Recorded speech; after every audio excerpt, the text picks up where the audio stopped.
এটা ফেরত দিয়ে দিতে হইব। হ্যাঁ ইমরান, এটা ছেড়ে দাও, এটা ফেরত দিয়ে দিমু গাড়ি। ওস্তাদ আপনি টেপ পাশে সেলফ মারেন তো, আমি দেখতাছি ব্যাপারটা। তুমি আবার কি দেখবে, এটা তো যা করার কইরেই লেছি। যাও দেখো। এইটা তাহলে গাড়ি না? এই সমস্ত গাড়ি সারা আমার কাছে বিএসকে মানে বাম হাত কা খেল। ওস্তাদ মারেন।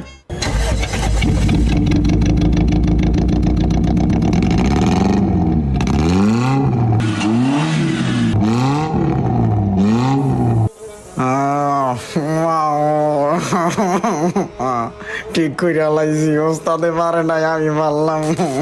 আজব ঘটনা তো, এটা কেমনে সম্ভব? আমার তো হইলো না, ওরা তো হইলো। কি করলা তুমি, কেমনে স্টার্ট করলা? ওস্তাদ ও কিছু না, ছোটখাটো একটা কেরামতি, ওই হালকা ইঞ্জেক্টরটা খুলে একটু ফুফা দিছে, হয়ে গেছে আর কি। বাহ, তুমি তো অল্প কয়েকদিনে ভালো কাজ শিখে লাইছো, বড় মেকার হয়ে গেছো। এই পারি আর কি। আপনি যেগুলো না পারেন, ছোট কাম থাকেন না যে